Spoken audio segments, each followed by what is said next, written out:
من يهده الله فلا مضل له ومن يضلله فلا هادي له ونشهد أن لا إله إلا الله وحده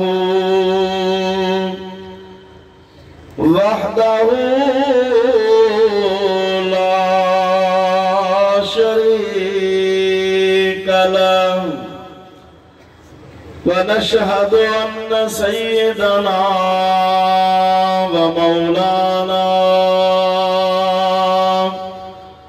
محمدا عبده ورسوله صلى الله تعالى عليه وعلى آله وأصحابه وأزواجه وأهل بيته وذرياته وأحبائه وعلماء أمته وصلحاء ملته أجمعين.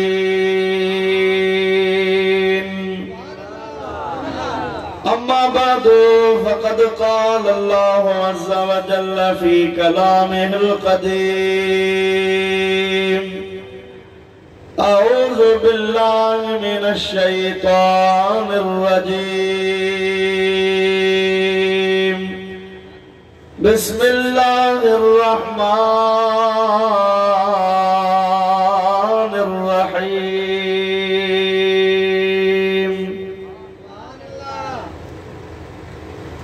إن الذين آمنوا وعملوا الصالحات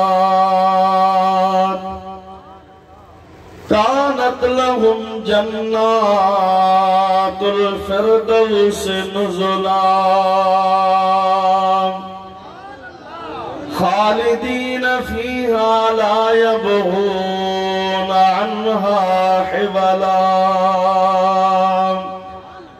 صدق الله مولانا العظيم وبلغنا رسوله النبي الكريم الأمين. إن الله وملائكته يصلون على النبي يا أيها الذين آمنوا صلوا عليه وسلموا تسليما. اللهم صل على سيدنا ونبينا ومولانا محمد وآله وأصحابه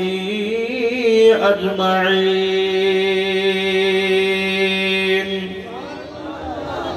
بندام परवरदिगारम उम्मते अहमद नबी सल्लल्लाहु अलैहि वसल्लम दोस्त दारे चार यारम ताब औलादे अली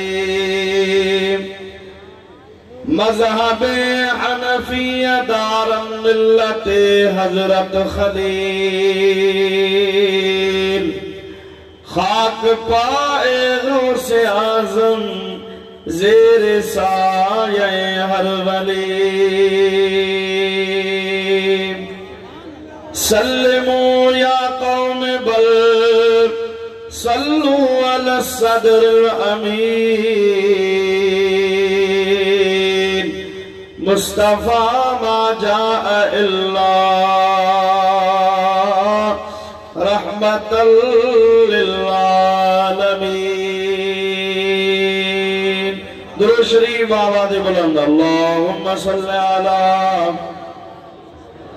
सय्यिदिना व नबिय्यिना व मौलाना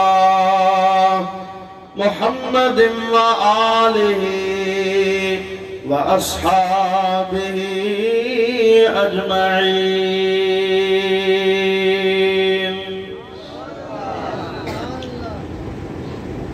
हमदे सलात का बाद इंतहाई वाजिबुल एहतराम ज़िक्र उलमाए किराम हुफ़ाज़े इज़ाम सादात गिरामी क़दर ख़ुसूसन सदर महफिल ज़ीनत महफिल मुजाहिद अहले सुन्नत सरमाया अहले सुन्नत उस्ताद हुफ़ाज़ हज़रत अल्लामा व मौलाना साईं हाफिज सैयद हिदायत अली शाह राशिदी सिकंदरी दामत बरकातुल आलिया जिनके सदारत में अजो को ही प्रोग्राम आ सैयद गुलाम मुस्तफा शाह साहब बडेरो मोहम्मद बख्श बुरड़ो साहब असाजो मोहतरम दोस्त साईं गुलाम रसूल बुरड़ो साहब इन मदरसे जो खुसूसन उस्ताद हुफ़ाज़ कारी मुहिबुल्लाह सिकंदरी साहब जो अल्हम्दुलिल्लाह साईं जे सथ में ये दोस्त सभई गॾु आहिनि जो अल्हम्दुलिल्लाह मस्जिद शरीफ जो सिलसिलो भी हले पियो तो मदरसे जे पढ़ाई जो सिलसिलो भी हले पियो साल हा साल अल्हम्दुलिल्लाह मदरसा सिबगतुल अमीन सिकंदरिया ओठ अहमद बुरनामा कुरान पाक जा हाफिज तैयार थियन पिया जेका अल्हम्दुलिल्लाह खुशी जी ॻाल्हि आहे अल्लाह साईं हिन मदरसे खे क़यामत ताईं आबाद फरमाए ऐं जेके भी न मदरसे जा रुफ़क़ा मुआविनीन बाबेली आहिनि अल्लाह पाक जल्ल शानू जी ज़ात बाबरकात उन्हनि जे नस्लनि खे भी इहा ही ख़िदमत नसीब फरमाए। सालाना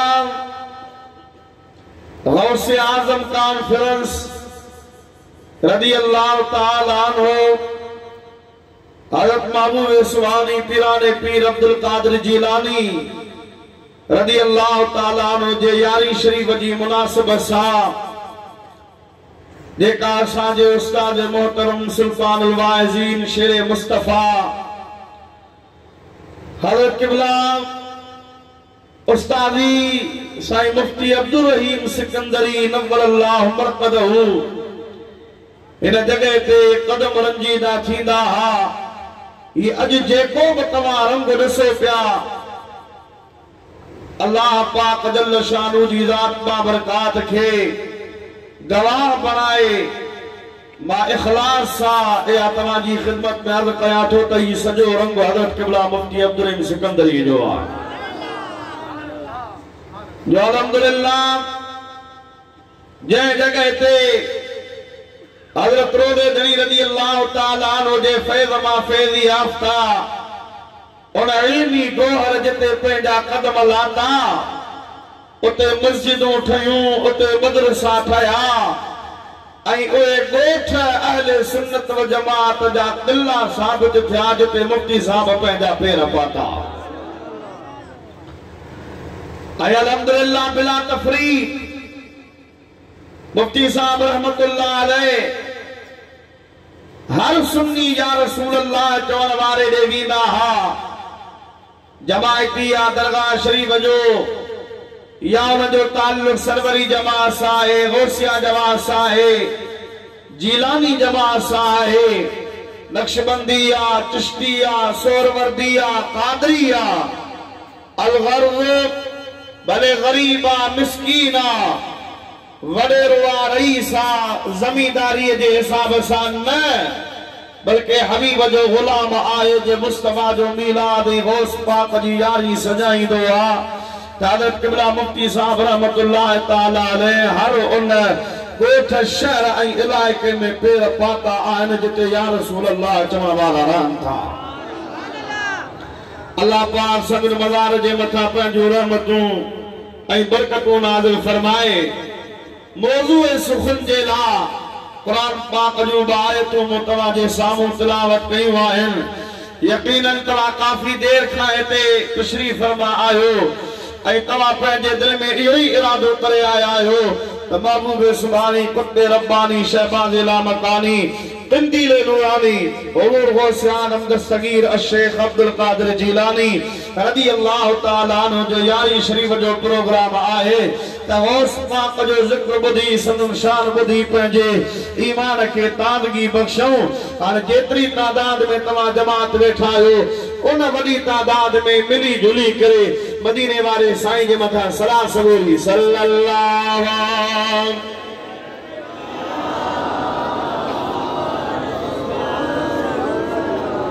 सलात सलात सल्लल्लाहु अलैका या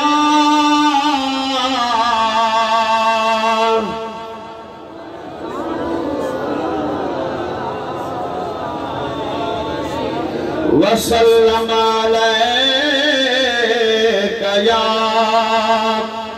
हबीबल्लाह। अब तव्हां जो एहसास आहे पर हे यारी रोज रोज तकान थी अचे साल में हिकिड़ो ॿियो मुर्रा फ़कीर जी ख़र्च कंदा आहिनि साईं जी निगरानी हूंदी आहे उन साल में जेकॾहिं कलाक अधु मथे थी वञे पोइ तव्हां मुंहुं सुॼाए वेठा आहियो ख़ैर त आहे आवाज़ ते जेको आहे उठ तरियो आहे त पुछ बि तरी वेंदो टाइम कोने को घणो टाइम कोन थियो आहे असीं त प्रोग्रामनि में वेंदा रहंदा आहियूं उते त शुरू ई 11-12 बजे थींदा ही त इख़्तितामी मराहिल में आहे। सलात बुलंद आवाज़ सां सभई सल्लल्लाहु अलैका या रसूल अल्लाह।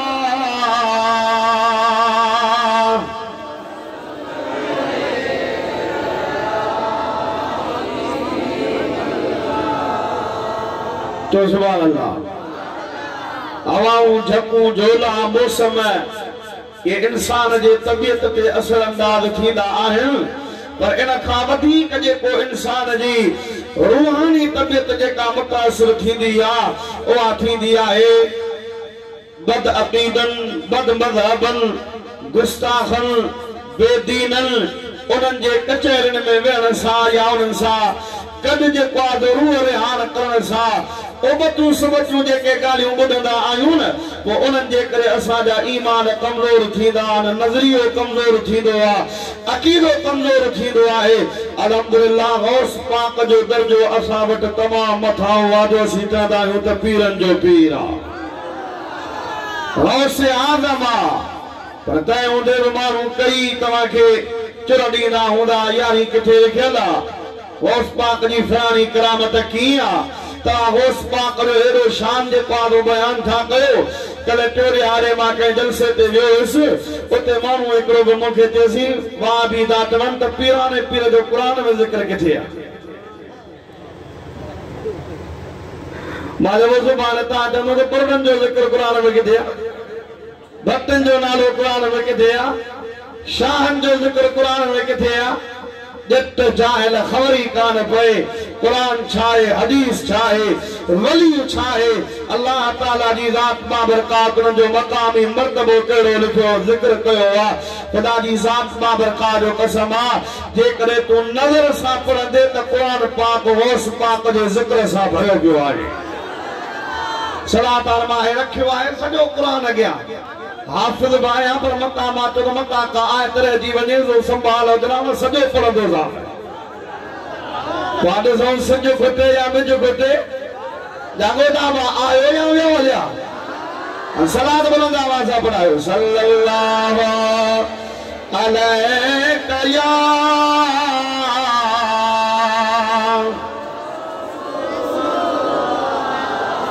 वसल्लम अलैका या हबीबल्लाह।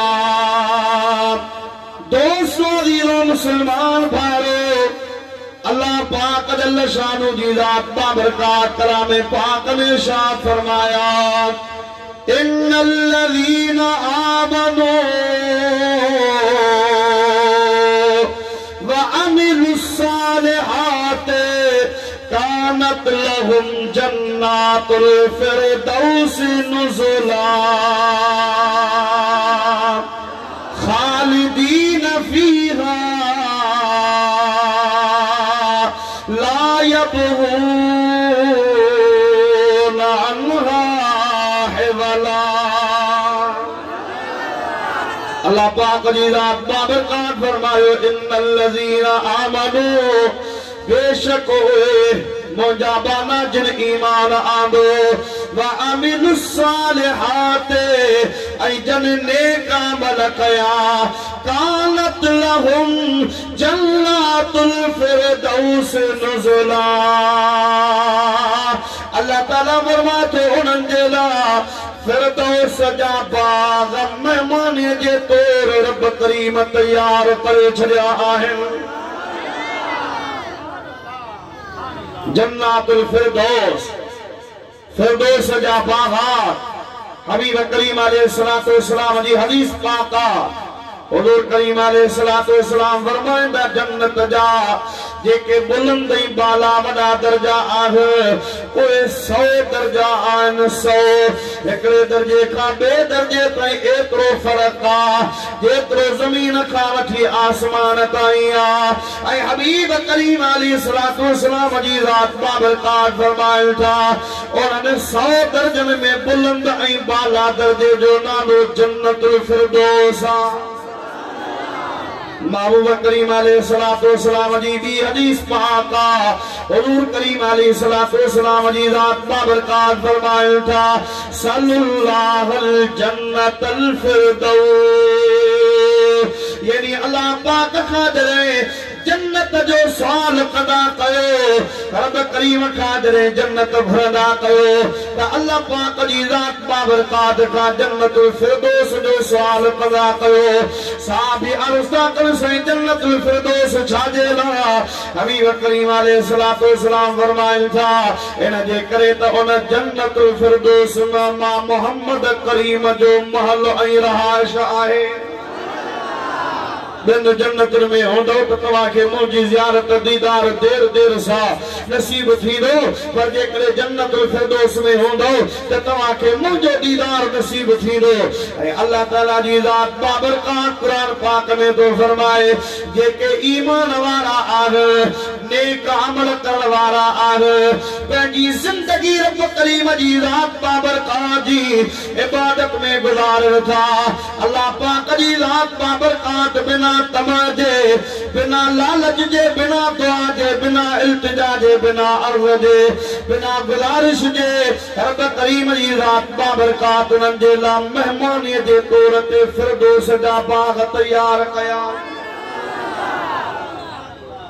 नुज़ुला माना मेहमान ज़ियाफ़त मेहमान नवाज़ी तवज्जो हेॾे आहे सही मेहमान ईंदो आहे उन खां पोइ तैयारी थींदी आहे या मेहमान जे अचण खां अॻु में तैयारी थींदी आहे।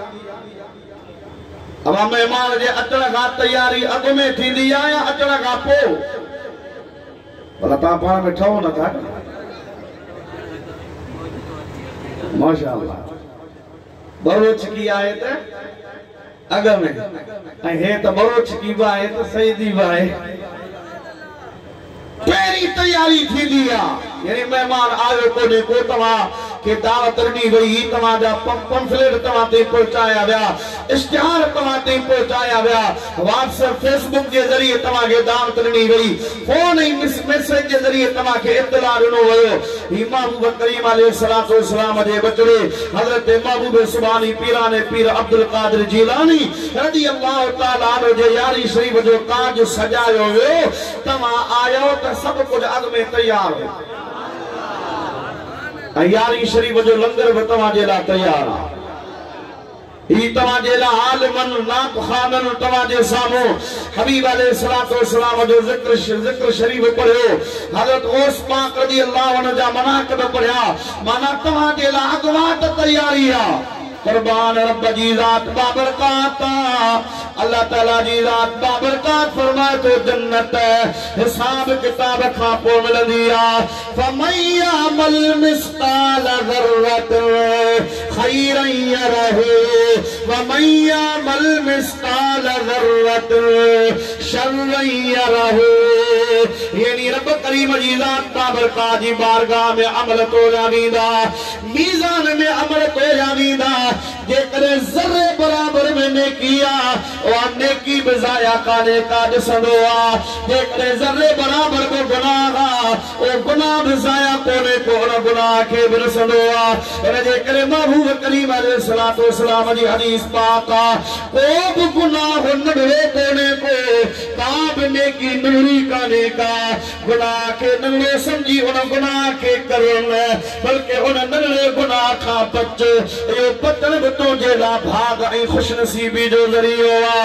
जेकरे नंढड़ी नेकी आ, उन नंढड़ी नेकीअ खे भी करण खां पंहिंजे पाण खे बचाइण, यानी गफ़लत में न गुज़ार, नंढड़ी नेकीअ जो भी मौक़ो ज़ाया न कर, उहा नंढड़ी नेकी भी कर त मता या नंढड़ी नेकी भी तुझे बख़्शिश जो सामान बणिजी पवे। अदल करे ते थर थर कंबल उचिया शाना वाले, फजल करे ते बख्शे जावर में जहेवी काले। हमेशा रब करीम जी ज़ात बाबरकात का फजल घुर्जे, उन जी इनायत घुर्जे, उन रब करीम जी ज़ात बाबरकात का उन जी रहमत जी तलब घुर्जे। ला तक़नतू मिन रहमतिल्लाह, मां अल्लाह जी रहमत मां मायूस न थियो। इन्नल्लाह यग़फिरु ज़ुनूब जमीआ, अल्लाह जी रहमत जो दरिया जोश में ईंदो आ, रब सभई गुनाह बख़्शे छॾींदो आ, छो त इन्नहू हुवल गफ़ूरुर रहीम। ओ रब करीम बख़्शणहार बि आहे, करम फरमान वारो बि आहे।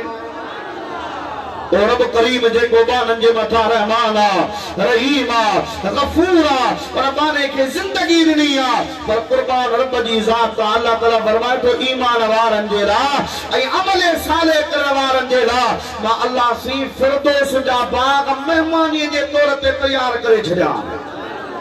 मेहमानी जो मतलब इहो आहे त उनखे इंतज़ार करणो कोन पवंदो, मेहमानी जो मतलब इहो आहे त उनखे लाइन में खड़ो करणो कोन पवंदो, मेहमानी जो मतलब इहो आहे त उनखां हिसाब किताब न वरितो वेंदो, यानी हू ईंदा त उनखां अचण खां अॻु में उन्हनि जे लाइ उहे फिरदौस जा बाग तयार हूंदा, ख़ालिदीन फीहा।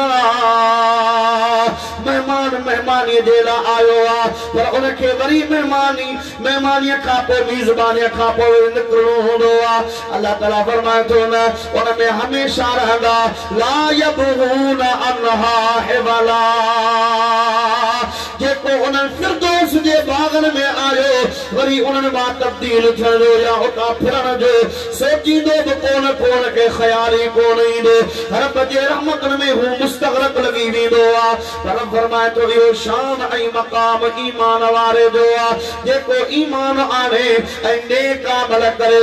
ॿी जॻह ते अल्लाह सी फरमायो आहे, इन्नल लज़ीना आमनू व अमिलुस्सालिहात, बेशक जन ईमान आंदो ऐं नेक अमल कया, सयजअलु लहुमुर रहमानु वद्दा। रहमान उन्हनि जी मोहब्बत ख़ल्क़ ख़ुदा जी दिल में पैदा करे छॾी आहे। अल्लाह ताला जी ज़ात बाबरकात की जगह ते इरशाद फरमायो आहे, तिलकल जन्नतुल लती उरिस्तुमुहा बिमा कुंतुम तामलून।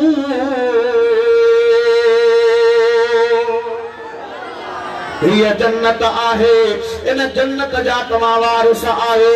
इन जन्नत में तव्हां जेके दुनिया में नेक अमल कया हा उन्हनि जो बदिलो तव्हांखे इहो मिलियो आहे।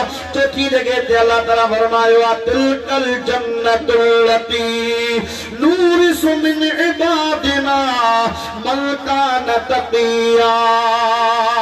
हीअ उहा जन्नत आहे जंहिंजो वारिस असां उनखे कंदा आहियूं जेको मुत्तक़ी बि हूंदो आहे त परहेज़गार बि हूंदो आहे। चार आयतूं क़ुरान पाक जूं, सुभान अल्लाह। अल्लाह सी फरमा ईमान आनीन नेक अमल कर त जन्नत उन्हनि जे लाइ मेहमानी जे तौर तैयार आहे। ईमान आनीन नेक अमल कर रहमान उन्हनि जी मोहब्बत माण्हुनि जे दिलनि में पैदा करे छॾी आहे। अल्लाह ताला फरमा तो या जन्नत इन जा वारिस तव्हां आहियो जेके नेक अमल तव्हां कया उन्हनि जे लाइ अल्लाह पाक तव्हां जे लाइ ही जन्नत तैयार करे छॾी आहे। फरमा तो इन जन्नत जा वारिस उहे आहिनि जेके मुत्तक़ी हुजनि परहेज़गार हुजनि। पंजी जगह ते अल्लाह ताला जी ज़ात बाबरकात फरमायो आहे वलक़द कतबना फि ज़बूर मिन बाद ज़िक्र अन्नल अर्द यरसुहा इबादी अस्सालिहून। असा ज़बूर में इहा ॻाल्हि लिखी छॾी हुई वरी क़ुरान पाक में इहा ॻाल्हि असां नाज़िल था कयूं। उहा लिखियल ॻाल्हि इहा आहे त हिन ज़मीन जा वारिस हिन ज़मीन जा वारिस मुंहिंजा नेक माना आहिनि। घणियूं आयतूं थियूं चओ पंज छही आयत अल्लाह ताला फरमाए थो इन्ना रहमतल्लाहि करीबुम मिनल मुहसिनीन। अल्लाह जी रहमत नेकोकारनि जे वेझो हूंदी आहे। छही आयत में अल्लाह ताला जी ज़ात बाबरकात फरमायो आहे नहनु औलियाउकुम फिल हयातिद दुनिया व फिल आखिरति व लकुम फीहा मा तश्तही अनफुसुकुम व लकुम फीहा मा तदऊन नुज़ुलन मिन गफूरिर रहीम। अल्लाह ताला फरमाए तो ऐ मुंहिंजा नेक मानाओ ऐ वलियो असां तव्हांजा दुनिया में भी मददगार आहियूं आखिरत में भी मददगार आहियूं। तव्हां जे लाइ दुनिया में हर उहा शइ आहे जंहिं शइ जी तव्हां ख्वाहिश रखो था जेको तव्हां तसव्वुर कंदो जन्नतीअ खे त उहो जन्नत में मिलंदो। पर मुंहिंजा बाना तो मूंखे राज़ी कयो हाणे दुनिया में जेको घुरंदे उहो तोखे मिली वेंदो। सतियात में अल्लाह ताला जी ज़ात बाबरकात इरशाद फरमायो या अय्युहन नफ्सुल मुतमइन्ना ऐ नफ्से मुतमइन्ना जा मालिक इरजिई इला रब्बिक पंहिंजे रब ॾे मोटी आ रादियतन मर्दिया इन हाल में जो तू रब खां राज़ी आ तुंहिंजो रब तोखां राज़ी आ फदखुली फी इबादी वदखुली जन्नती मुंहिंजे बाग़न में दाख़िल थी वन मुझे जन्नत में दाखिल थी वन। अठी जगह ते अल्लाह ताला फरमायो वल असर कसम ज़माने जो इन्नल इंसान लफी खुस्र बेशक इंसान खसारे में आ इल्लल लज़ीना आमनु व अमिलुस सालिहात पर जन ईमान आंदो आ ऐं नेक अमल कया आहिनि उहे न को दुनिया में खसारे में न को आखिरत में खसारे में उहे हमेशा कामयाब आहिनि। नई आयत में अल्लाह ताला फरमायो इन औलियाउ इल्लल मुत्तकून। अल्लाह जो वली को एरो गेरो कोन थींदो आ को जाहिल कोन थींदो आ ये लईअ मां लठ बनी को वली कोन थींदो आ। फरमाए तो मां विलायत उनखे ॾींदो आहियां जंहिंजे दिलि में तक़वा ऐं परहेज़गारीअ जो नूर हुजे। तैयात में अल्लाह ताला फरमायो अला इल्ला औलिया अल्लाह ला खौफुन अलैहिम वला हुम यहज़नून। खबरदार बेशक अल्लाह जे वलियन के न को दुनिया में खौफ आ न को आखिरत में खौफ आ। अल्लाह ताला फरमाए तो दुनिया में भी डप कोने को आखिरत में भी गमगीन कोन थींदा। ये मां रब करीम जी रात बाबरकात जा प्यारा जेके दुनिया में भी बेखौफ आहिनि त आखिरत में भी बिना के डप गम हुज़न जे जन्नत में दाखिल थींदा।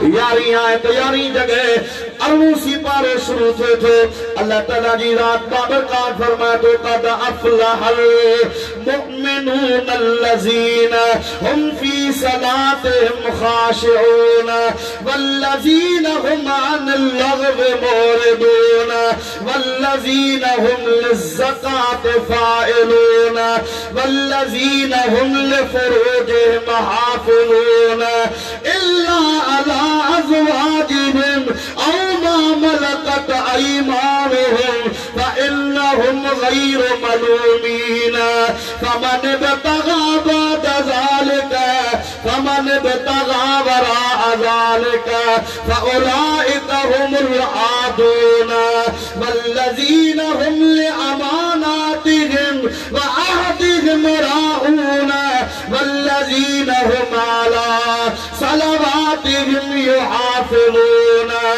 उलाइका हुमुल वारिसून अल्लज़ीना यरिसूनल फ़िरदौस हुम फ़ीहा खालिदून।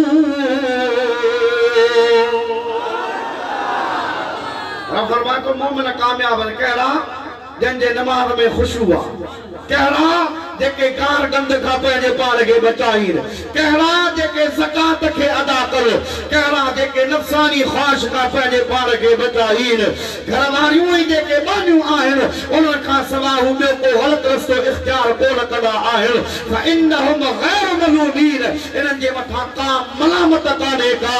फमन इब्तगा वरा ज़ालिका, जेकॾहिं इन हलाल खां सवाइ ॿियो को रस्तो ॻोल्हींदा तो हद खां वधीक टिपण वारा हूंदा, पंहिंजे अमानतुनि जी पासदारी कंदा, वाइदो कंदा त पूरो कंदा, नमाज़ुनि जी हिफ़ाज़त करण वारा हूंदा। अल्लाह ताला फरमाए थो जंहिंमें इहे निशानियूं आहिनि त इहे जन्नतुल फ़िरदौस जा वारिस आहिनि। 11 आयतूं न 11 जॻहियूं न 11 जॻहियूं आयतूं सैकड़ो आहिनि। हाणे मौलवी चवे थो देवबंदी वहाबी अहले हदीस चवे थो पीरनि जे पीर जो ज़िक्र किथे आहे, अब्दुल कादिर जीलानी जो ज़िक्र किथे आहे, महबूब सुभानी जो ज़िक्र किथे आहे। बाटा तो मुंडा अल्लाह ताला फरमाए तो अलिफ लाम मीम ज़ालिकल किताब ला रैब फीहि हुदल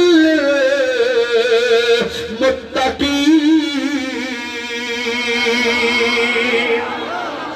ये कुरान पाक जा 83 पारा ही अल्लाह जो किताब फरमाते में को शक कोने को शक जी गुंजाइश काने का या मुत्तकिन जे ला कुरान हिदायत आ। वो मुत्तकी को अमृत वारो आ, ये मुत्तकी को ठेड़ी वारो आ, ये मुत्तकी को हालेजी वारो आ, ये मुत्तकी को मुजादा बेर वारो आ। खुदा जो कसम आ ये मुत्तकिन जो सरदार मुझो पीरन जो पीर अब्दुल कादिर जीलानी है। तो सुभान अल्लाह। होश पाक केरा ईमान जी सनद वठदा आहियूं न असां। अब ईमान ईमान ईमान काथों अचे, ईमान जी सनद के वठा आहे। खुदा जी ज़ात बाबरका जो कसम असां वलियन जो शान इन जे करे गाईंदा आहियूं जो असां कई ईमान जी दौलत वलियन जे सदके मिली आ। अब कंहिंजे सदके पहुची आ?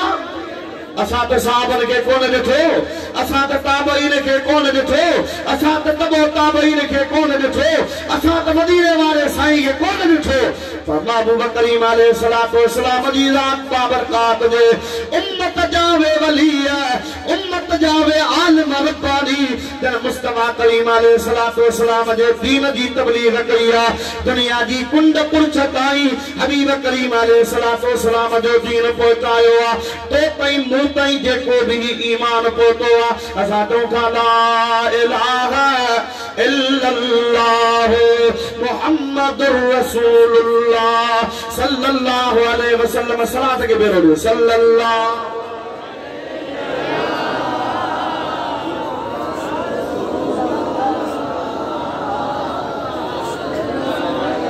सलात सलात सलात सल्लल्लाहु अलैका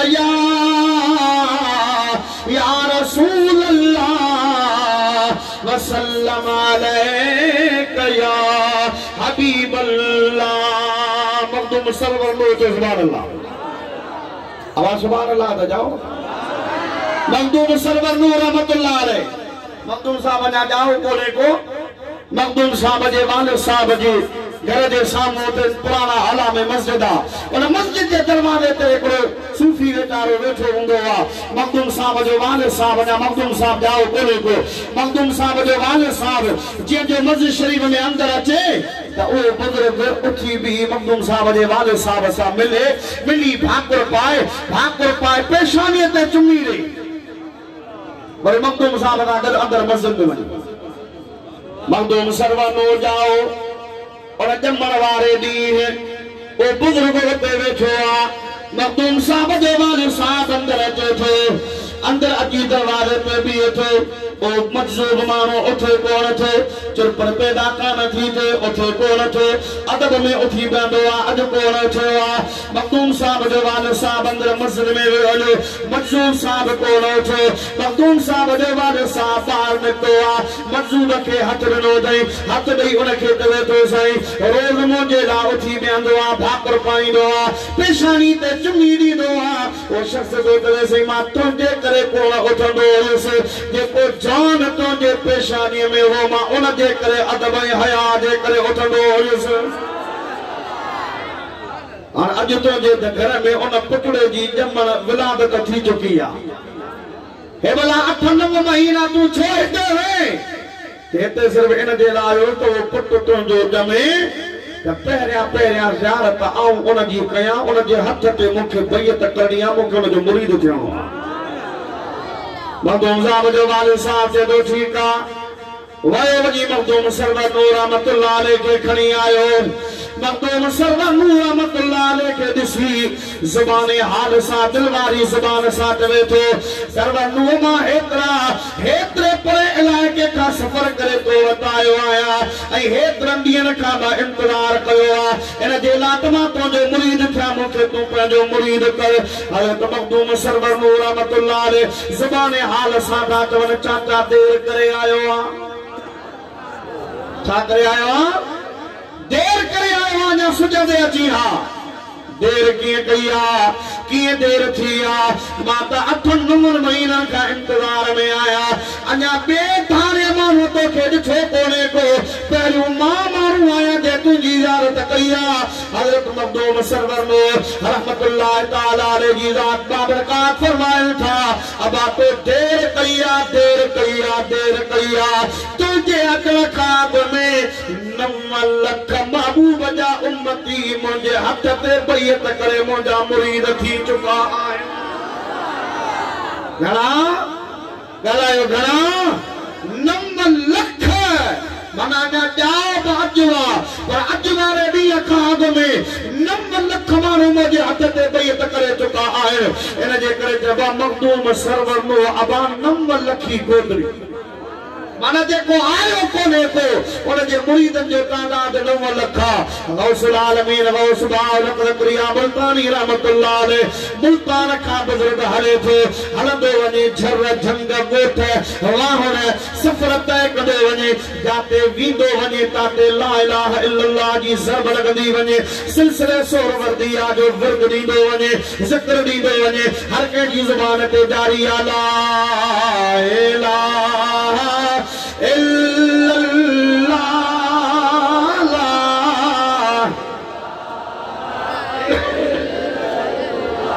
पर तू ला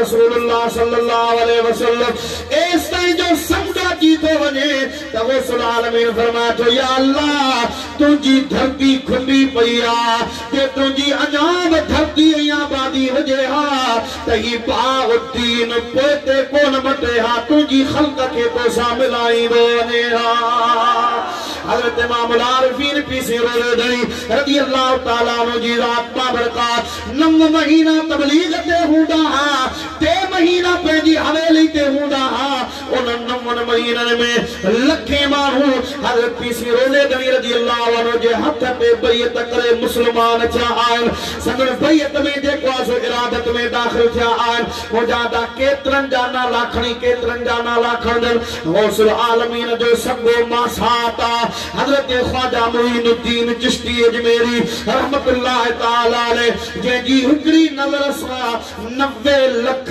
काफ़िर कलमो पढ़ी मुस्लमान थियंदा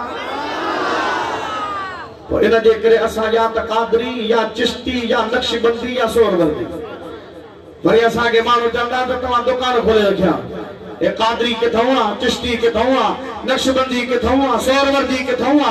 नबी पाक के जमाने में हाँ माता तो नबी पाक के जमाने में तो तुम बकोल है, नबी पाक के जमाने में तो वहाबी बकोल है, नबी पाक के जमाने में तो देवबंदी बकोल है, नबी पाक अलैहिस्सलातु वस्सलाम के जमाने में ये कादरी, चिश्ती, नक्शबंदी, सोहरवर्दी ये सिलसिला ऐ बुजुर्ग ने ये पंहिंजे फैज़ जा मरकज़ इन जे लाइ तो ठाया हा त जीअं फिरका पैदा थियनि त जेका असुल जमात अहले सुन्नत व जमात जी आहे उनखे लारो लोॾो न वञे।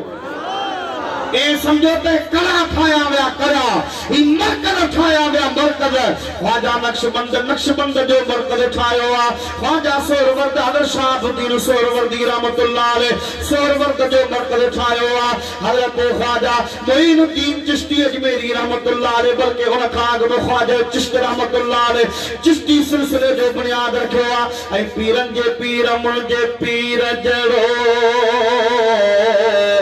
कंहिंजो पीर न आदर खोर मगर दस्तगीर न कादरी कर कादरी रख कादरियों में उठा फजल अब्दुल कादिर कुदरत नुमा के वास्ते सिलसिला या मरकज़ ही आस्ताना रुगो इन जे लाइ ठाहिया विया त जीअं माण्हू पंहिंजे धन में हुजे धन खां ॿाहिरि निकिरंदो त बग़ैर हमलो कंदा, केतिरा हमलो कंदा, लूमड़ियूं हमलो कंदियूं। इन जे करे दूर तनीअ खां लॾे जंहिंजी नाहे मण मलीर ॾे पखातन पापन खां परे पराहा अॾे छांग तनीअ जी छॾ जेके धनारो दार करन। जत किस्म जा माण्हू जाहिल किस्म जा माण्हू चवंदा त हज़रत पीराने पीर अब्दुल कादिर जीलानी शेख हो शेख त पाण शेख जी औलाद आहे न।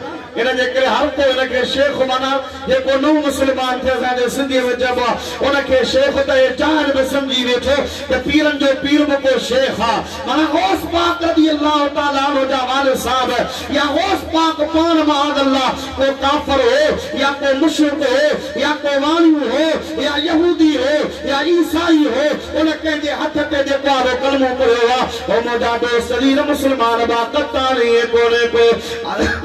हज़रत पीराने पीर अब्दुल कादिर जीलानी जे वालिद साहब जो नालो आहे अबू साले मूसा जंगी दोस्त खुदा जो। उन जे पीउ जो नालो आहे सैयद अबू अब्दुल्ला। उन जे पीउ जो नालो आहे सैयद यहया ज़ाहिद।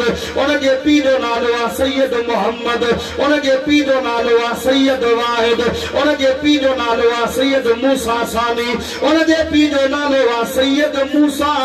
उन जे पीउ जो नालो आहे सैयद अब्दुल्ला सानी। उन जे पीउ जो नालो आहे सैयद अब्दुल्ला महज़। सैयद अब्दुल्ला महज़ जे पीउ जो नालो आहे सैयद हसन बिन मुसन्ना। ऐं इमाम हसन बिन मुसन्ना पुटु आहे हज़रत इमाम हसन मुजतबा जो। हसन मुजतबा पुटु आहे अली अल मुर्तज़ा जो। अली अल मुर्तज़ा घोट आहे खातून जन्नत जो। खातून जन्नत न्याणी आहे मुंहिंजे महबूब मोहम्मद करीम जी। पीर के तो फका हज़रत पीराने पीर सच्चो हसनी आ। अजीब ॻाल्हि आहे हुसैन सां मोहब्बत करी हसन सां मोहब्बत न करी।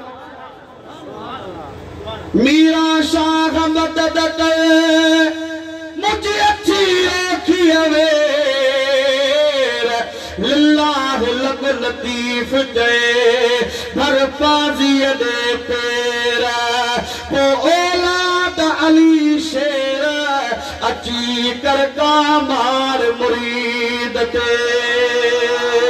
मीरा शाह मदद करे मुझी जीलानी जनाब तैसा खौसन खारजी से था खर खराब सुल्तानी शिकाब अची कर का मार मुरीद ते।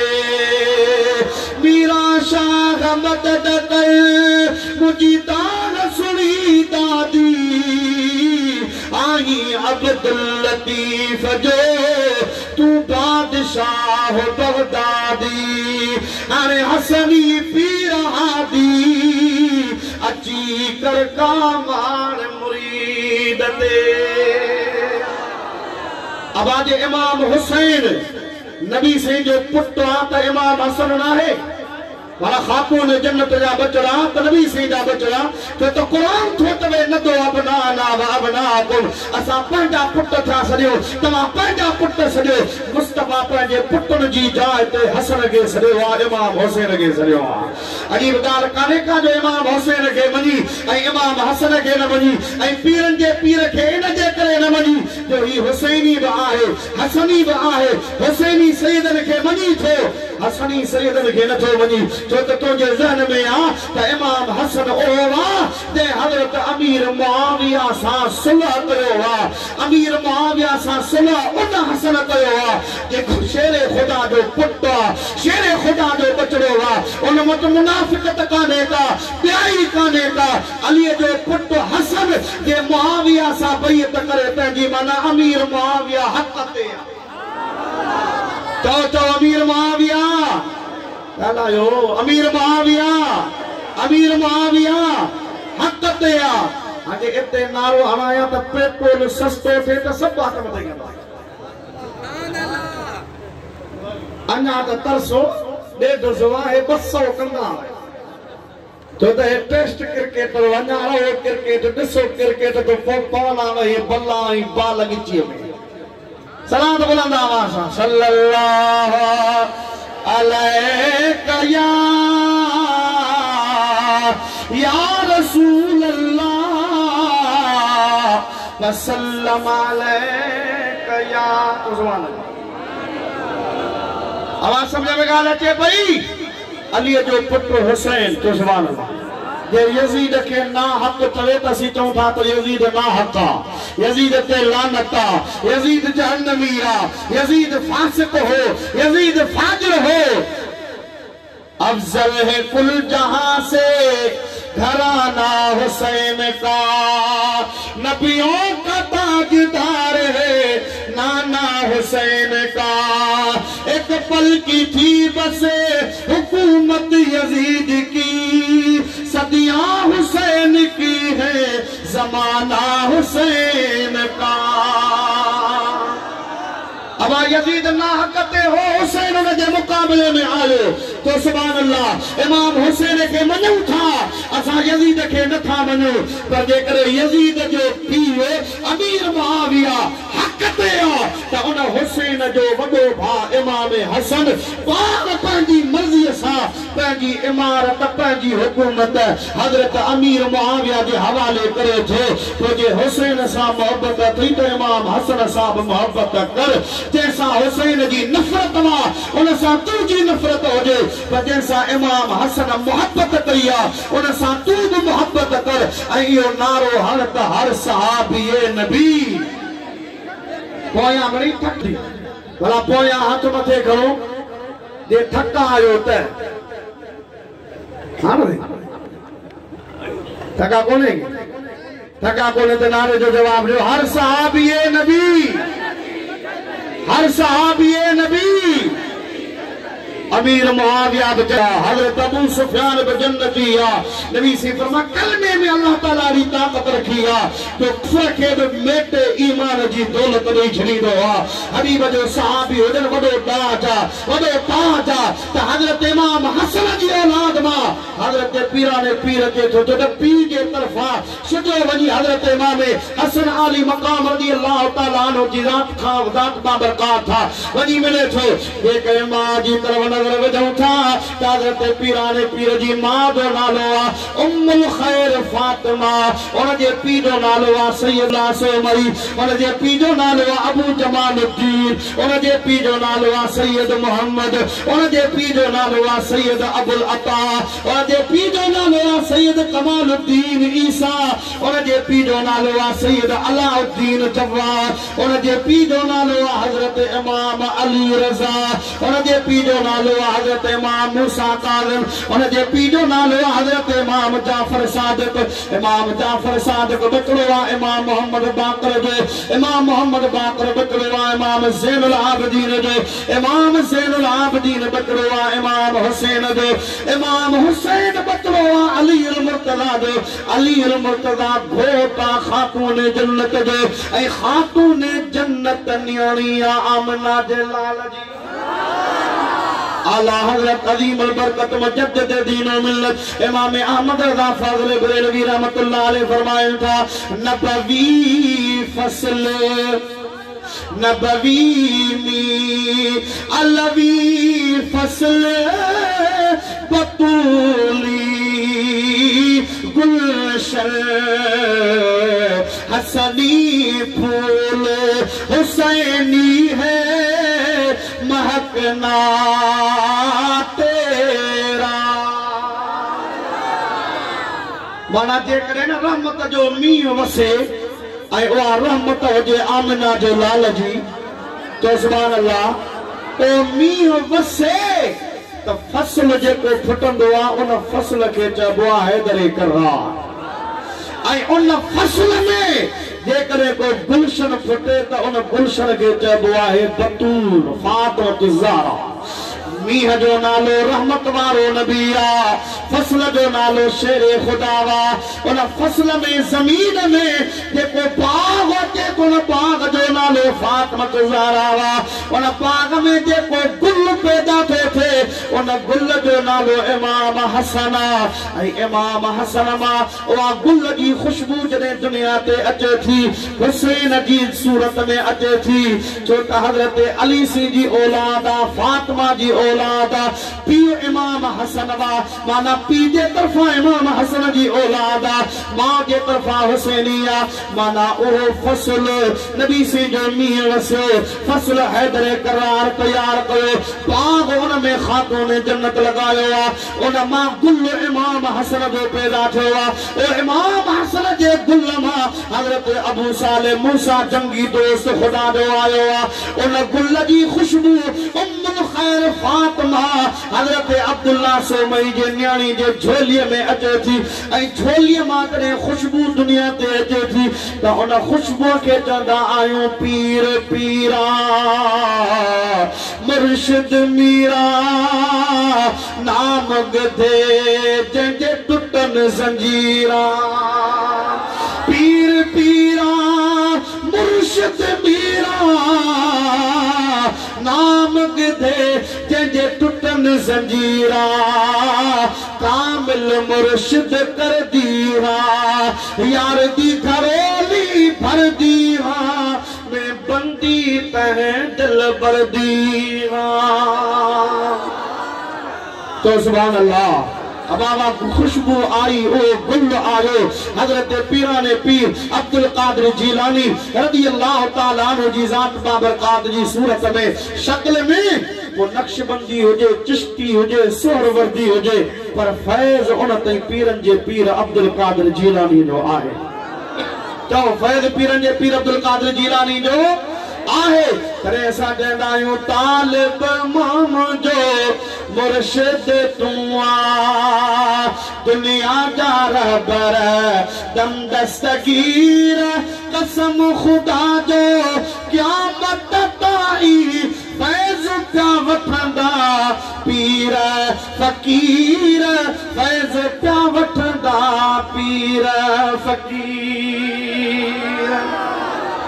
अब कुरान पाक मां पढ़ो न 11 जगह का आयतूं पढ़ो। आयतुनि में हो त ईमान वारा नेक अमल करण वारा आहिनि त हुननि जे लाइ जन्नत में ही आ, दुनिया में ही आ। और ईमान जो सर्टिफिकेट पीरन जे पीर जे लाइ वठण जी ज़रूरत आहे। जेको मां जे तरफां हुसैनी आ, जेको पीर जे तरफां हसनी आ, उन जे ईमान में शक आहे। जे शक आ त पोइ तोखे पंहिंजे ईमान में शक आ, तूं पंहिंजे ईमान में शक कर।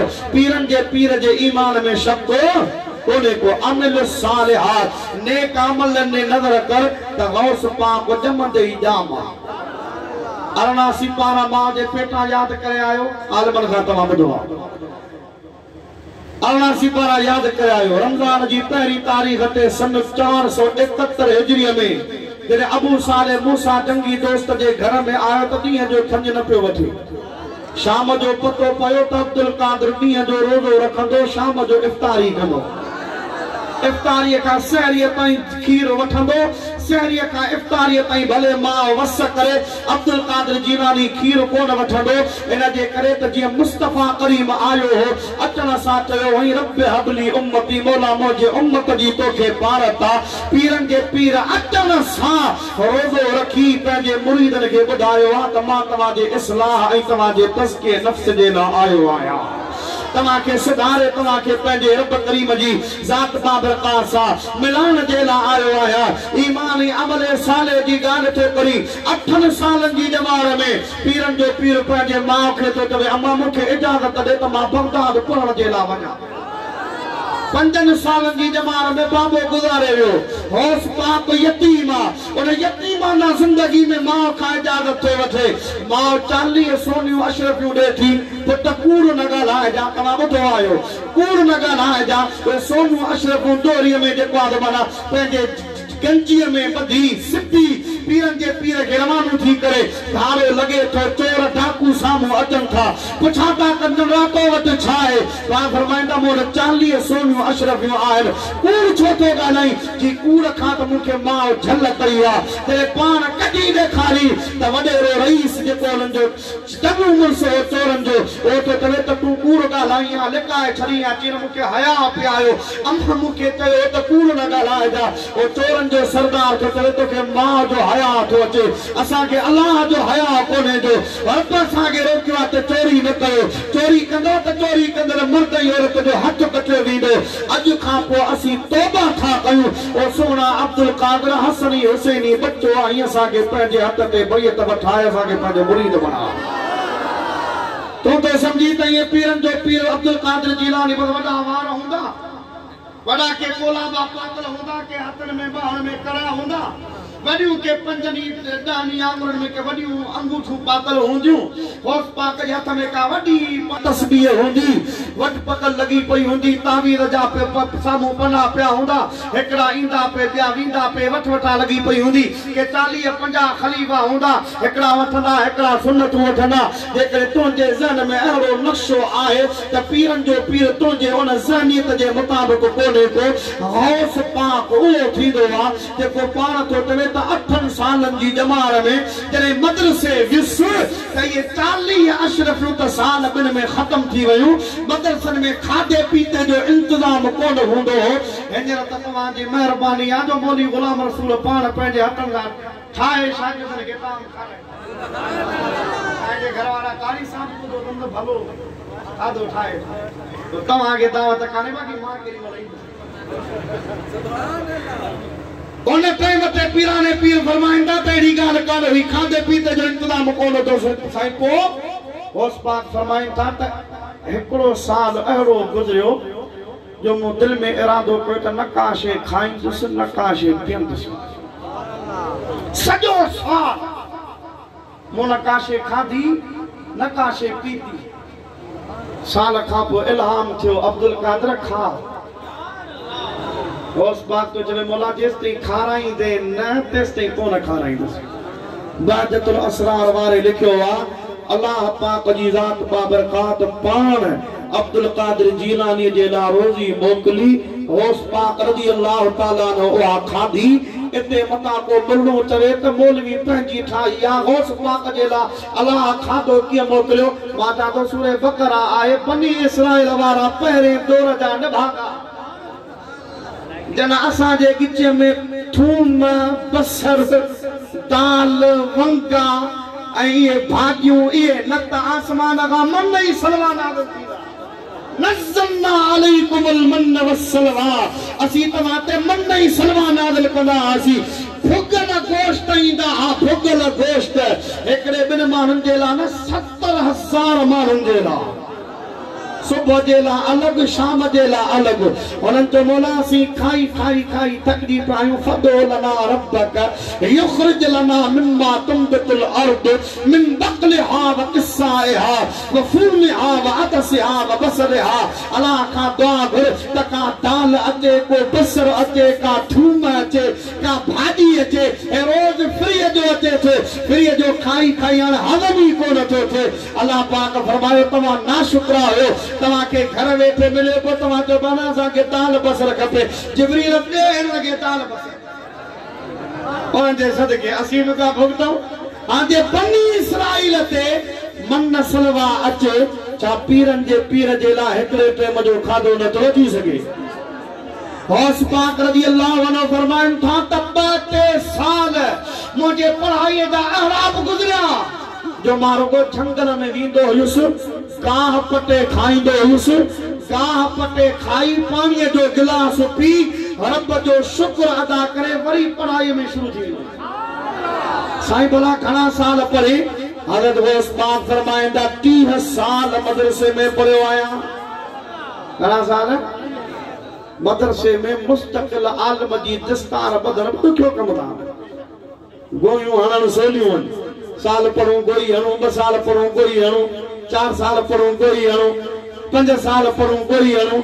या इस्तिकामत अल्लाह जी वॾी नेमत आहे जो रब इस्तिकामत नसीब फरमाए। असां पंहिंजे मदरसे में कई अहिड़ा शागिर्द ॾिठा जो हिफ़्ज़ क़ुरान मुकम्मल करण में हिकिड़ो सिपारो हो या हिकिड़ो रुकू हो, नसीब में कोन हो।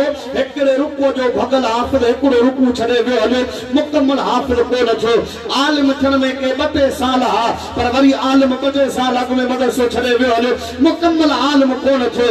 मुंहिंजा आदा दरस्तुल इल्म हत्ता सिर्त कुतबा होस पाको घर वेठे न उन बगदाद जे जामिया निज़ामिया में 30 साल हज़रत गौस पाक रज़ी अल्लाह ताला अन्हु पढ़ियो आहे। पोइ जेको 30 साल पढ़े मां जे पेटा 18 सिपारा यादि करे अचे, उन जे इल्म में पुख्तगी हूंदी या न?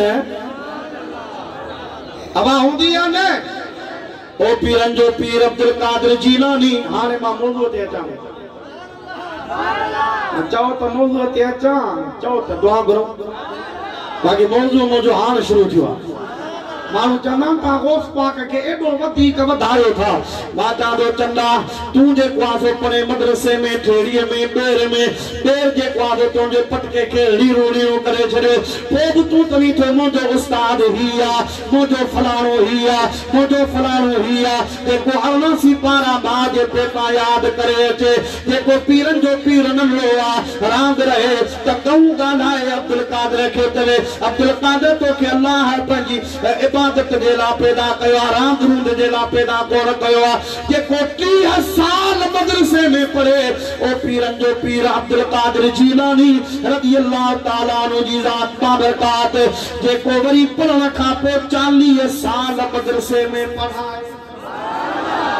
सुबह जो फजर जी नमाज़ खां वठी ज़ोहर जी नमाज़ ताईं तफसीर हदीस पढ़ाईंदो आहे। ज़ोहर जी नमाज़ खां वठी असर जी नमाज़ ताईं हज़रत गौस पाक रज़ी अल्लाह ताला अन्हु पंहिंजे मुरीदनि खे, पंहिंजे शागिर्दनि खे तजवीद पढ़ाईंदो आहे। क़िराअत 7 क़िराअतुनि में क़ुरान पाक जी तजवीद। असर खां वठी मगरिब ताईं हज़रत पीराने पीर अब्दुल कादिर जीलानी फ़िक़्ह पढ़ाईंदो आहे, माण्हुनि खे मसइलनि जा जवाब ॾींदो आहे। मगरिब खां वठी इशा ताईं वरी ज़िक्र कराए दिल जो अंदर जो कट लाहे साफ़ कराईंदो आहे। इशा खां पोइ गौस पाक रज़ी अल्लाह ताला अन्हु फरमाइनि था त कारात अहिड़ी हूंदी जो 1000 नफ़िल पढ़ंदो। 15 साल त मुंहिंजा ईअं गुज़रिया जो हर राति हिकिड़ो क़ुरान पाक जो ख़त्म पढ़ंदो। उनमें गौस पाक फरमाइनि था त कई साल हिकिड़ी टंग ते बीह मूं क़ुरान जा ख़त्म कढिया। गौस पाक फरमाइनि था 40 साल इशा जे वज़ूअ सां मूं फजर जी नमाज़ पढ़ी आहे। हैदराबाद में मां हिकिड़ी जॻह ते तकरीर कई त हिकिड़ो काको थी बीठो हो निंड में, पर जॾहिं इहा ॻाल्हि कयमि न त चईसीं कीअं थींदो, कैसे होगा ये? 40 साल इशा के वज़ू से फजर की नमाज कैसे पढ़ी? माता तो कैसे पढ़ी जो पहिरियों सवाल जवाब तो यो आहे त करामत ज़हन में ईंदी कान्हे का। जे करामत सम्झ में अचे त पोइ करामत आई न।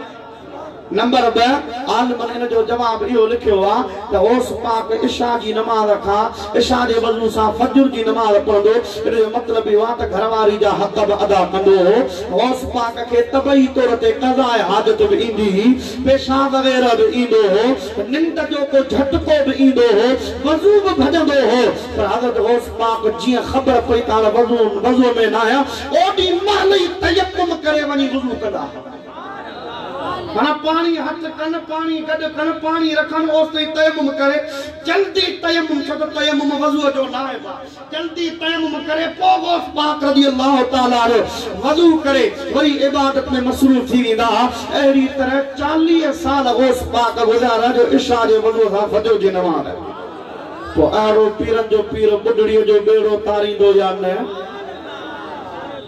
शाहपुर चाकर में मां पढ़ंदो हुयुसि हाशमी मस्जिद वच्छे शाह स्टाफ ते हाशमी मस्जिद होंदी उन में मां खिताबत कंदो मुके पगार मिलंदी 300 रुपया इते सुभान अल्लाह वरी थोड़ी जची चलो तो मौलवी के जे साईं अलावा अचे बोल वाकई आ गाल सही आ मौलवी के देना था पगार देना था बा तोरींदा दी तकींदा दी त 100 रुपया मथे तो कोनी को तके रखदा दी त हेतरा होजन हेतरा का मथे न होजन मता मौलवी अमीर न थी वने वता मौलवी पंजी सलंदी वारो न थी वने उन हाशमी मस्जिद में मां तकरीर कई पर मुझे सामो एकड़ो वेठो बनंदर उने जने मां या करामत बुधाई होस पाक जी त उते चीत सी या बुढ़ड़ी भला बच्ची की मां तो किथे वनी आयो दई मशहूर करामत है ना हजरत गौस पाक रज़ी अल्लाह ताला ने बुढ़ड़ियो जो बेड़ो तारियो तो सुभान अल्लाह और बुढ़ड़िए जी जेका छोकरो हो जंज हुई वा जंज जेको आ सुधी इने ते पोरी ते बंदी अहले हदीस एतरा कनान वा किए जेको आ तरी किए जेको आ सो मोल मानू जेड़ा था उन जा हडा बि जेको आ गरी विया होंदा पानी में जेको आ मुंतशिर थी विया होंदा और मुंतशिर हडा जेको आ वापस की आया होंदा यो एतरा थी रहने दे उन कयो या बुढ़ड़ी किए बची जे जंज मोई जंज जेको आ बुढ़ी त जंज में जेको आ घोट जी मां ओ हाब जेको आ बुढ़े ओ आकी बुढ़ी ओ जे को की बची और सलात के भेरो दे त इन जो जवाब दे तो पोले बाबू सलातो सलाम सल्लल्लाहु अलैका या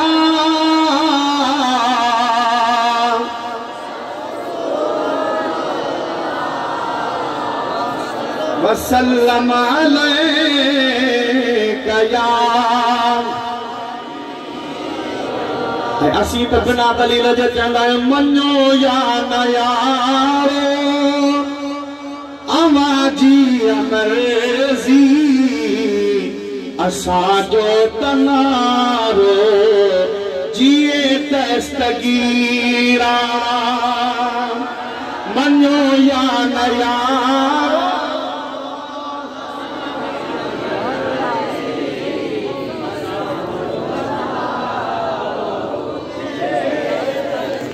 मनो या न यारो आवाजी अमरजी असा जो तनारो जिए दस्तगीरा सपन के सहारे किनन को जड़ल जो उनन में किनारो जिए दस्तगीरा मनो या न यारो आवाजी अमरजी असा जो तनारो जिए दस्तगीरा करे बादशाही मुझो गौसे आज़म गरीब जवानी गौसे आज़म मुझो गौसे आज़म निशाने इलाही मुझो गौसे आज़म वॾे शान वारो मुझो गौसे आज़म वॾे शान वारो जिए दस्तगीरा मनो या न यारो आवाजी साजो तनारो जिए दस्तगीरा। तो सुभान अल्लाह। अरे यार माए तक लिखिया सिलसिले सुहरवर्द जो अगवान ख्वाजा शहाबुद्दीन सुहरवर्दी रहमतुल्लाह अलैह। हज़रत ख्वाजा शहाबुद्दीन सुहरवर्दी रहमतुल्लाह अलैह पर फरमाइंदा मां सिलसिले सुहरवर्द जो सालार आया पर मूंखे जेको भी फैज़ मिलियो आहे वो पीरन जे पीर अब्दुल कादिर जिलानी वटा मिलियो। हज़रत महबूब सुबानी कुतुब रब्बानी शहबाज़ लामकानी तिंदीले नूरानी हुज़ूर गौसे आज़म दस्तगीर हज़रत पीराने पीर अब्दुल कादिर जिलानी रज़ी अल्लाह तआला अन्हु जी ज़ात मां बरक़ात दरियाए दजला दे पाण रवाना थिया। हज़रत ख्वाजा शहाबुद्दीन सुहरवर्दी रहमतुल्लाह अलैह फरमाइंदा मां गॾु आया गौस पाक रज़ी अल्लाह अन्हु दरियाए दजला दे ई चहल कदमी जे ला रवाना थिया। उते हिकड़ी बुढड़ी आ पई रोए पई आहूं भरे पई ताहूं करे पई अचण वञण वारे खे चवे मुझो बचड़ो जंज सूदो मुझो बचड़ो पार सूदो मुझो बचड़ो जंज सूदो इन दरियाए दजला में अगर पथी वयो आ पुडी वयो आहे को जेको मुझे बचड़े के जंज सूदो पार करी अचे हिकड़ो ही पुट हो आसे आसे उम्र गुजारी जल में सूर हजारा माली बाग नहीं वेखण देदा जदू आया हिल बहारा। उनके वडी मेहनतुन सां पालियम उन जो रिश्तो ॾिठुम रिश्तो तय कयुम मुझो बचड़ो जंज सूदो हिन में दरिया में बुड़ी वयो आहे को जेको उनके वरी दोबारा जिंदा करे दोबारा उनके जहिड़ो करे दोबारा उनके मुझे साम्हूं आणे। वेचारी चवंदी रहे ख्वाजा शहाबुद्दीन सुहरवर्दी रहमतुल्लाह अलैह पीरन जे पीर अब्दुल कादिर जिलानी रज़ी अल्लाह तआला अन्हु के फरमाइनि था साईं ही केतरनी ॾींहंनि खां वेचारी पई अर्ज़ करे केतरनी सालनि खां बादतुल असरार वारे लिखियो आहे त 12 सालनि खां वा कुरारी उते वेठी आहे पई अर्ज़ करे। उस पाक रज़ी अल्लाह तआला अन्हु जी ज़ात बाबरकात के हज़रत ख्वाजा शहाबुद्दीन सुहरवर्दी रहमतुल्लाह अलैह अर्ज़ करे साईं पई वेचारी मिंथू करे पई अर्ज़ करे को ॿुधण वारो कोन्हे को। उस पाक उन कुरारी जे वेझो विया अमा घबराए न तुंहिंजो पुट जंज सूदो ईंदो। तो सुभान अल्लाह।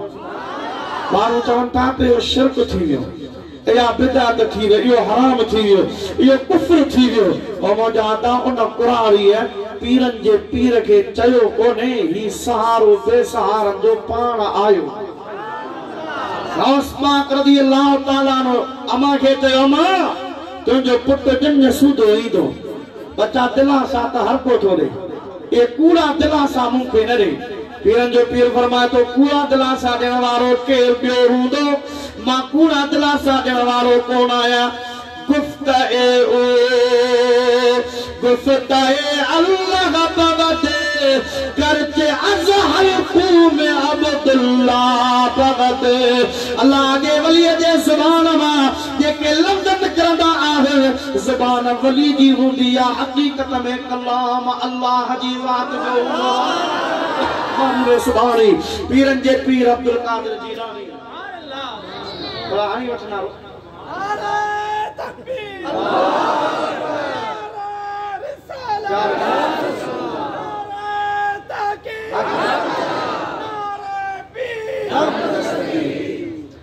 दोस्तों हज़रत महबूब सुबानी हथ रखया तो सुभान अल्लाह।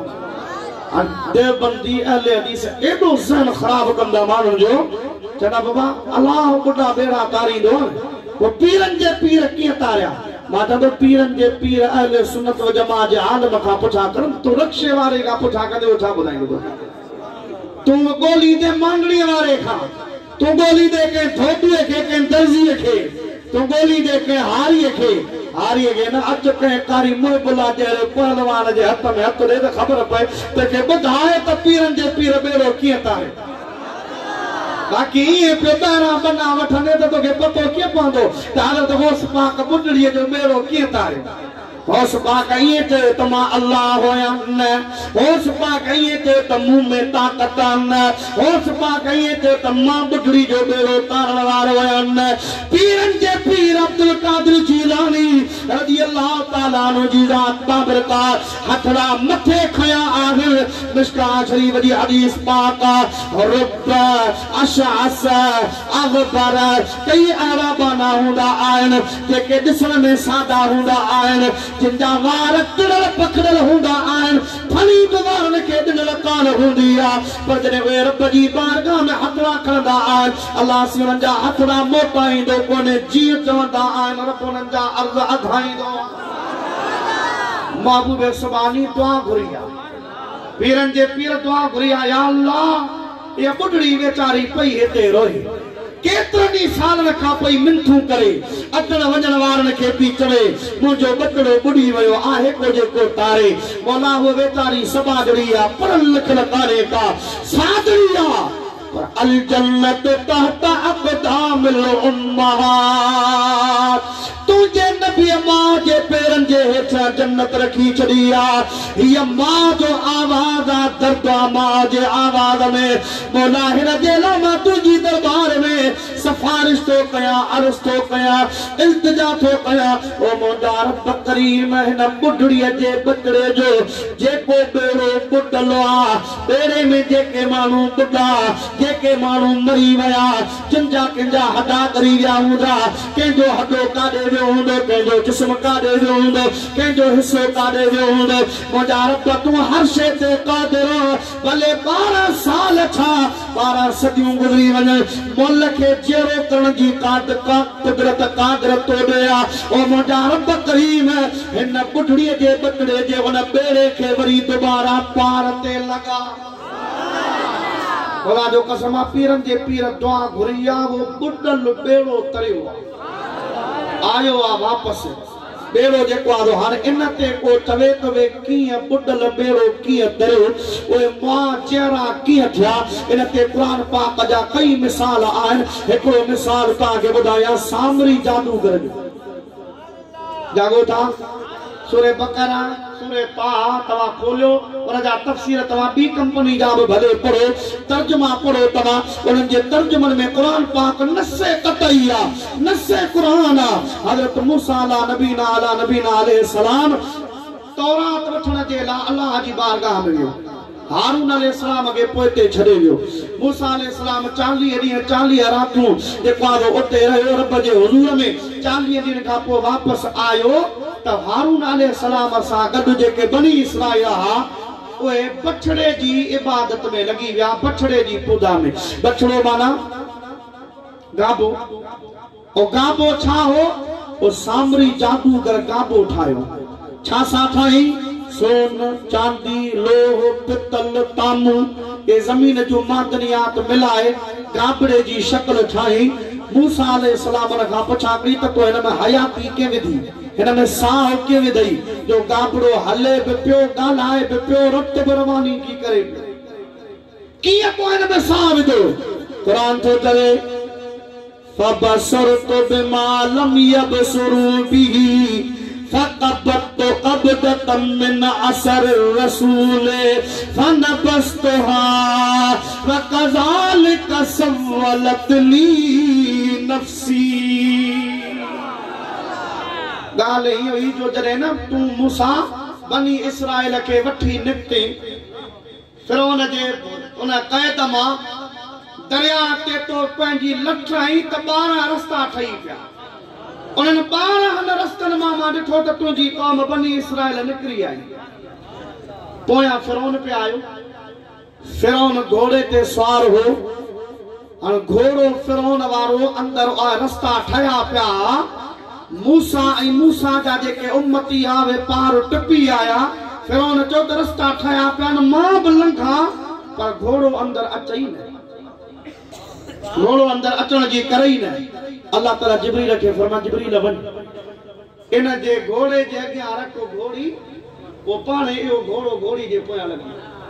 फिरौन जो घोड़ो उन घोड़ीअ जे पोयां जो लॻो। क़ुरान थो चवे जॾहिं उन्हनि आसारनि में आयो त सामरी थो चवे त मां लिकी ॾिसां पियो ओ फरिश्तो त मूंखे ॾिसण में कोन पियो अचे पर उन जी घोड़ीअ खे मां ॾिसां पियो उहा घोड़ी जिते पंहिंजा सुंभ रखे पई बस पेर उतां खुर पंहिंजो खणे तो ता सावा सावा गौच पिया फुटनि बंजर बनीअ मां गांव पियो फुटे मां देरी कान कई उन सुंभनि वारी जॻह तां वो मिट्टी संभाले कबत तो कब्दत मां मुठ भरे रखी छड़ी तो मां चयो त हिन में को करिश्मो आहे जॾहिं तूं वएं कोहे तूर ते मां ठाही शक्ल मां चयो हिन में साहु कीअं विझां उन घोड़ीअ जे पेरनि जे असर वारी जेका मिट्टी हुई न उहा वात खां विधी मास्तर में साहु पइजी चो सुभान अल्लाह सामरी केरा चो जादूगर उन बछड़े में गाबड़े में साहु विझे पियो उनके हयाती दे पियो ओहो बि लोह जो पितल जो सोन जो चांदीअ जो तांबे जो जे सामरी जे जादू में न बल्कि जिब्रील जे घोड़ीअ ते चढ़े उन घोड़ीअ जे सुंपन वारी दज़ में मिट्टीअ में तो माण्हू जनी साह विझण जी ताक़त आहे त पोइ ॿुधा पीरनि जे पीर अब्दुल कादिर जीलानी जे दुआ में उहा ताक़त आहे या न हिकु ॻाल्हि इहा यादि रखजा नंबर 2 मूसा अलैहिस्सलाम ने वापस आयो हारून अलैहिस्सलाम के दरकार नहीं तो उन पछड़े के मूसा अलैहिस्सलाम ज़िबह कयो हो कुरान तो चवे ज़िबह करे उन के दरिया में जेको आदो फिटो कयो होई पंहिंजे क़ौम मां चङा चङा माण्हू 70 ही चङा माण्हू उन्हनि खे पाण सां गॾु खणी हाणे हलो अलाह जी बारगाह में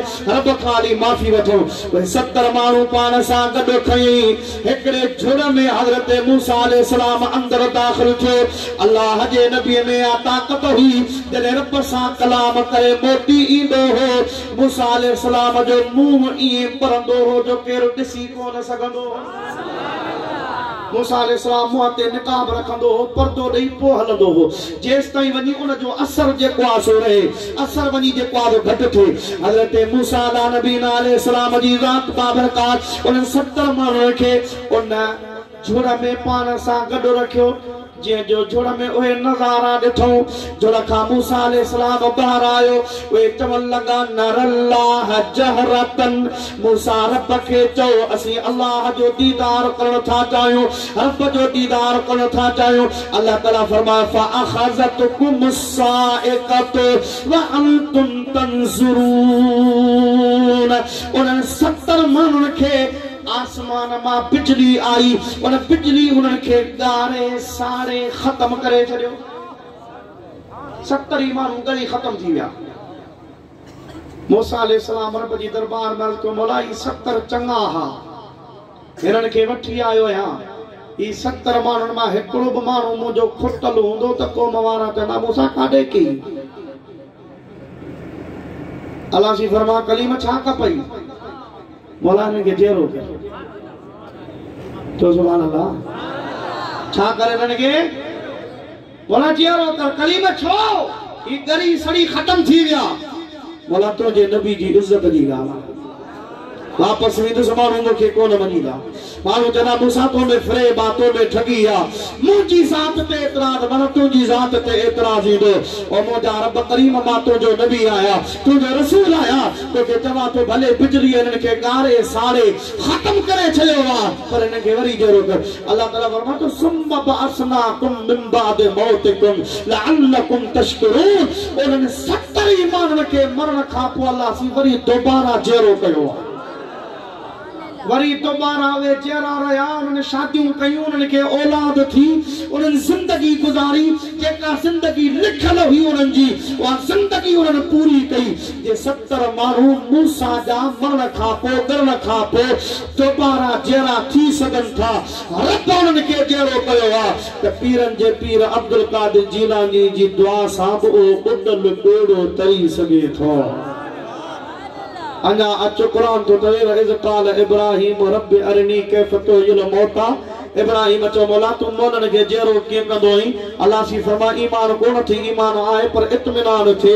रब फरमा 4 पखी खण, मोर खण, कबूतर खण, कांग खण, इछ खण, इन्हनि चैनी खां जेको आहे खंभ इन्हनि जा पट खंभ भले हवा में उॾारे छॾ इन्हनि जा, उन खां पोइ इन्हनि जे गोश्त खे जेको आहे वढ टुक इन्हनि जूं चोंबूं उछलाए छॾ, इन्हनि जे गोश्त खे साफ़ करे उन गोश्त खे जेको आहे टुकड़ा टुकड़ा करे कीमू करे चैनी पखियुनि जो गोश्त पाण में मिलाए फसुरहुन इलैक पाण में मिलाए उनखे सुम्मद ओहुन जुज़आ पोइ तूं उन्हनि जा जुज़ा जेको आहे वञी रख, हिकिड़ो हिकिड़े जबल ते 4 हिसा करे, ॿियो जबल ते, टियों 3 जबल ते, चौथों 4थे जबल ते सुम्मद ओहुन पोइ सॾण तुंहिंजो कमु आहे याती न कसाया उन्हनि में जान विझी ज़िंदा करे उन्हनि खे तो वटि पहुचा कमु आहे। कुरान तो चवे हज़रत इब्राहिम खलीलुल्लाह 4 पखी हथ कया, चैनी जा खंभ लाथई, चैनी के ज़िबह कई करे उन्हनि जे गोश्त के टुकड़ा टुकड़ा कई, टुकड़ा करे उन्हनि के कीमू बनाए चैनी जो गोश्त पाण में मिलाई, चैनी जा गोश्त मिली विया हिकिड़े जबल ते, ॿियो ॿिए ते, टियों ते, चौथे चौथे ते, हाणे सॾु थो करे ओ कबूतर हुन जो जुज़ गोश्त जो हुतां गोश्त मिलियो, उन्हनि जी जेको आहे मनाया चोंब उहा किथां उॾरी आई, पर उन जा खंभ जेके हवा में उॾरी विया हा उहे आया मिलिया, कबूतर उॾंदो अलाह जी तस्बीह बयान कंदो वञे। अहिड़े तरीक़े सां मोर, अहिड़े तरीक़े सां कांग, अहिड़े तरीक़े सां ॻिज, अल्लाह ताला फरमाए थो प्यारा ख़लील असां मोलनि खे ईअं जहिड़ो करे ॾेखारींदा आहियूं, मरण खां पोइ बि असीं मुस्लमाननि खे, मोमिननि खे या इंसान खे पंहिंजे कब्रनि मां ईअं दुबारा उथारींदासीं। ओ मौजूदा जे हज़रत इब्राहिम खलीलुल्लाह पंहिंजे ईमान जे इत्मीनान जे लाइ, सुभान अल्लाह, पंहिंजे ईमान जे इत्मीनान जे लाइ पखियुनि खे ज़िबह करे कीमू करे उन्हनि खे दोबारा सॾु करे त सॾु करण वारो खलील आहे, ज़िंदा करण वारो केरु आहे? अल्लाह। सॾु करण वारो केरु आहे? खलील। ज़िंदा करण वारो केरु आहे? अल्लाह ताला जल्ल शानु जी ज़ात बाबरकात। पर हज़रत अब्दुल कादिर जीलानी रज़ी अल्लाह ताला अन्हु दुआ घुरिया, दुआ घुरण वारो पीरन जो पीर आहे, ज़िंदा करण वारो रब आहे, ऐं ज़िंदा इन जे करे थो करे त ख़बर पवे त मुस्तफ़ा जे उम्मत जे वलीयन जे वलीअ जो शान छा आहे। पीरन जे पीर अब्दुल कादिर जीलानी जो शान छा आहे। ओ पादरी वियो पे न, पादरी जे घणनि मौलवियुनि खे फासायो हो, हज़रत गौस पाक गुज़रियो त गौस पाक खे बि चई तूं मुस्लमाननि जो वली आ, गौस पाक सराईंदो आहे, तव्हां जे नबी चयो आहे त मुंहिंजे उम्मत जा आलिम बनी इसराइल जे नबीअनि वांगुरु आहिनि, त पोइ असांजा नबी त मौलनि खे बि जहिड़ो कंदा हा।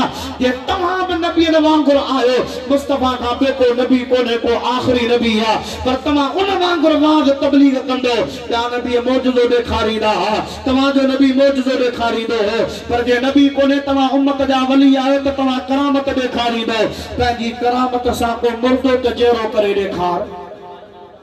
हज़रत पीराने पीर फरमा हल कब्रिस्तान में जहिड़ी क़ब्र ते हथ रखी, हथ रखण तुंहिंजो कमु आहे, जहिड़ो करण मुंहिंजो कमु आहे। मशहूर ॻाल्हि आहे, तव्हां ॿुधी आहे, जेका ॻाल्हि तव्हांखे मां सम्झाइण चाहियां थो। हज़रत पीराने पीर खे वठी आयासीं कब्रिस्तान में, पुराणे खां पुराणी क़ब्र ही आहे, हिन क़ब्र वारे खे जहिड़ो कर। गौस पाक फरमाए ईसा अलैहिस्सलाम छा चवंदो हो?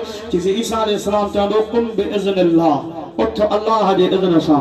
गौस पाक फरमाइनि था मां चवां थो कुम बिइज़्नी, तो सुभान अल्लाह। छा थो चवां मां? कुम बिइज़्नी, उठ मुंहिंजे इज़्न सां, उठ मुंहिंजे इजाज़त सां, उठ मुंहिंजे हुक्म सां। हाणे इते जेको आहे माण्हू चवंदा आहिनि त बाबा ईसा अलैहिस्सलाम अल्लाह जो नबी हो, उहो चवंदो हो कुम बिइज़्निल्लाह। तव्हां था सुन्नी चवनि था, तव्हांजे किताबनि में लिखियो पियो आहे, तव्हांजा आलिम चवनि था त पीरनि जे पीर चयो कुम बिइज़्नी, उठ मुंहिंजे इज़्न सां। माना पीरनि जो पीर अब्दुल कादिर जीलानी नबीअ खां बि मथे थी वियो। मां चवंदो चाचा चबड़ रुगो सम्झ जो फ़र्क़ु आहे। गैर नबी कदे ब नबी जे दर्जे के कोन पहुंचंदो नबी जो दर्जो मथे आ पर इहा गाल समझण में तो के टाइम लगंदो छो त पीरन जे पीर अब्दुल कादिर जीलानी जो शान मथे आ ईसा अलैहि सलाम चयो कुन बि इज़्निल्लाह हजरत पीराने पीर अब्दुल कादिर जीलानी चयो कुन बि इज़्नी ए छा जेला इन जे करे त मूसा अला नबीना अलैहि सलाम पंहिंजी क़ौम ॾे नबी बणजी आयो नूह अलैहिस्सलाम पंहिंजी क़ौम ॾे नबी बणजी आयो वलक़द अरसलना नूहन इला क़ौमिही नूह अलैहिस्सलाम पंहिंजी क़ौम ॾे आयो व इला आदन अखाहुम हूदा व इला समूद अखाहुम सालिहा अल्लाह ताला जी ज़ात बाबरकात हर नबी ॾे हर नबी खे पंहिंजी पंहिंजी क़ौम ॾे मोकिलियो आहे पर तुंहिंजो मुंहिंजो नबी वमा अरसलनाका इल्ला रहमतल लिल आलमीन तुंहिंजो मुंहिंजो नबी सभिनी जहाननि जे लाइ नबी बणजी आयो मूसा अलैहिस्सलाम पंहिंजे दौर जो पंहिंजे जहान जो नबी आहे आलम बरज़ख जो नबी कोन्हे मूसा अलैहिस्सलाम हज़रत ईसा अलैहिस्सलाम बि आलम जो पंहिंजे दौर जो इलाइक़े जो नबी आहे रसूल आहे आलम बरज़ख ॿी दुनिया जो नबी कोन्हे को हजरत पीराने पीर अब्दुल कादिर जीलानी उन महबूब जो उम्मत जो वली आहे जेको मुस्तफा सभिनी जहान जे लाइ नबी बणजी आयो कुम बि इज़्निल्लाह ईसा अलैहिस्सलाम चयो अल्लाह जे इज़्न सां उठ छो त उन जहान में त ईसा जी हलंदी ही ॿिए जहान में ईसा जी कान हलंदी और जे करे ईसा अलैहिस्सलाम ने अल्लाह जे इज़्न सां मौला उथारीस छो त ही मुंहिंजे जहान में कोन्हे को पर पीरन जे पीर फरमायो तुम बि इज़्नी उठ मुंहिंजे इज़्न सां छो त मां पीरन जो पीर अब्दुल कादिर जीलानी गौसे आज़म दरमयाने आलिया जो मोहम्मद दरमयाने अंबिया जी नबीन में आमना जो लाला ये वलीन में पीरन जो पीर अब्दुल कादिर जीलानी पा फरमाइंदा जी मुस्तफा जी नबूवत सभिनी जहान में आ ई मां गौसे आदम जी गौसियत भी सभिनी जहान जे लाइ आ वो अशरफ अली थानवी लिखो न धोबी वियो फरिश्ता पुछन पिया मर रब कमन नबी कमा दीनो का गौस पाक धोबी पियो चयो मूंखे का ख़बर कान्हे मां त अब्दुल कादिर जीलानी जो धोबी और इते बाबा बि चवंदा माना अहिड़ो जाहिल धोबी हो जो हुनखे सुवालनि जा जवाब आई कोन थी पर गाल सॼी सम्झ जी आहे वो चवे पियो न मूंखे का ख़बर कान्हे का मां अब्दुल कादिर जीलानी जो धोबी आहियां इन जो मतिलबु इहो आहे त मर रब कहिड़ो अथई कि मूंखे त ख़बर कान्हे का त मुंहिंजो रब कहिड़ो आहे पर जंहिं रब खे अब्दुल कादिर मञे थो मां बि उनखे थो मञां मन नबी का नबी कहिड़ो अथई मूंखे ख़बर कान हुई त मुस्तफा जो शान छा आहे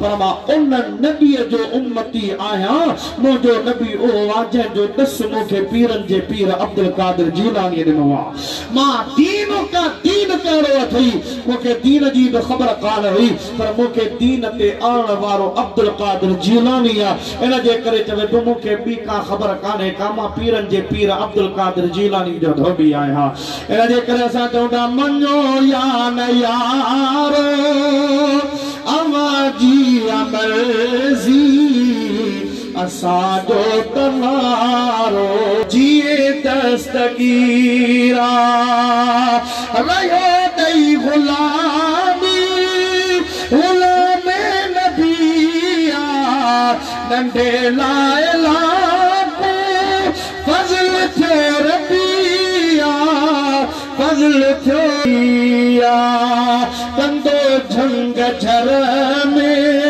वतेरा तलीहा महेसर विचारो जिए दस्तगीरा चो मनो या न यारो आवाजी अमरजी असांजो तनारो जिए दस्तगीरा सपन बेसहार किनन को जड़न जो कुनन में किनारो जिए दस्तगीरा